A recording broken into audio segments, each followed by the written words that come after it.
Tu peux être l'homme le plus beau de la terre, tu peux être l'homme le plus protégé, mais est-ce que intérieurement, spirituellement, tu l'es?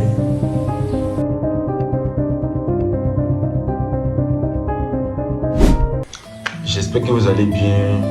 Comme vous le savez, moi c'est Joël Lebeau. Voilà, ceux qui sont nouveaux sur ma chaîne, n'hésitez pas à vous abonner, à me laisser des commentaires et des likes. Ceux qui sont déjà abonnés, partagez ma vidéo, laissez-moi des likes et des commentaires. Allez, c'est parti. Déjà, qu'est-ce que l'aura? C'est tout simplement un champ énergétique subtil qui entoure tous les êtres vivants, y compris les humains, les animaux, les plantes et même certains objets. En vrai, dans le monde où l'on vit, les humains ont su se perfectionner d'innombrables appareils pour se protéger et se défendre dans le plan physique. Regardez les coffres, les verrous, les portes blindées, les alarmes, sans parler des armes, les canons, les tanks, les fusées, les missiles, etc. Mais dans le plan spirituel, ils restent démunis, pauvres, exposés à toutes sortes d'agressions. Et pourtant, des moyens et des armes, il en existe de toutes sortes. Laisse-moi te dire, tout ce qui a été inventé dans le plan physique a son équivalent dans le plan spirituel. Les vêtements par exemple, qui nous protègent du froid, des insectes, des intempéries, des chocs, et j'en passe, est représenté dans le spirituel par l'aura qui est l'une des protections parmi les meilleures. Le véritable vêtement de l'homme, c'est son aura avec toutes les couleurs qui représentent ses qualités et ses vertus. Oui, le vêtement spirituel qui vous tisse les vertus et particulièrement la pureté et la lumière intérieure. À ce moment-là, les indésirables qui n'ont rien à quoi s'accrocher puisqu'ils ne trouvent pas de nourriture pour eux et ne supportent pas la lumière vous quittent. L'aura a un rôle magnifique. Elle agit sur les esprits du monde invisible, attirant les entités lumineuses et repoussant les entités ténébreuses. Comment savoir maintenant que tu as de l'aura? Quand tu as de l'aura, tu attires facilement l'attention sans même forcer. Les gens t'aiment bien, aiment être en ta compagnie, c'est-à-dire que les gens viennent vers toi pour des conseils, pour un soutien émotionnel ou même juste passer du temps avec toi. Tu laisses une impression durable. Après t'avoir rencontré, les gens parlent souvent de toi avec admiration ou se souviennent longtemps de ton énergie. Tu ressens une harmonie avec toi-même et une clarté dans tes pensées et tes émotions.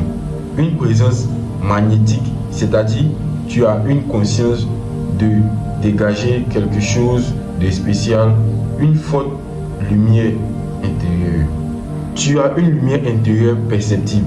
Certains peuvent dire qu'ils sentent de la chaleur ou de la lumière en vous, même sans raison logique. Tu ressens des couleurs ou des vibrations pendant des moments calmes. Tu as des impressions de lumière ou de couleur autour de toi. Tu es connecté au divin. Tu sens une guidance supérieure ou une protection spirituelle constante. Comment cultiver une forte aura? En première position, travailler sur son équilibre intérieur. C'est-à-dire, cultive l'amour propre. Accepte-toi comme tu es avec tes forces et tes imperfections. Plus tu es en paix avec toi-même, plus ton aura est lumineuse. Pratiquer la gratitude, c'est-à-dire être reconnaissant, élève ta vibration et attire des énergies positives. En deuxième position, prendre soin de son corps. Tu dois avoir une alimentation saine, c'est-à-dire consommer des aliments naturels et énergétiques. Par exemple, les fruits, les légumes, les céréales complètes. Cela va permettre de nourrir ton énergie. Après l'alimentation saine, il y a aussi des exercices physiques, c'est-à-dire le mouvement du yoga ou la danse. Active et purifie vos énergies. En troisième position, cultive des pensées positives. Tu dois surveiller tes pensées, c'est-à-dire les pensées négatives ou critiques affaiblissent ton aura, tandis que les pensées positives et bienveillantes la renforcent. En quatrième position, interagis positivement avec les autres. Écoute et sois bienveillant. L'énergie que tu donnes aux autres revient toujours vers toi. Tu dois pratiquer aussi le pardon. Tu dois libérer tes ressentiments pour alléger ton énergie. En 5, tu dois t'entourer de bonnes vibrations. Tu dois choisir des environnements positifs. Évite les lieux ou personnes toxiques qui drainent ton énergie. Aie un contact avec la nature. Les arbres, le soleil, les rivières revitalisent naturellement l'aura. En gros, l'aura agit comme un bouclier protecteur et comme un miroir de notre harmonie intérieure. Merci les gars d'être restés jusqu'à la fin de cette vidéo.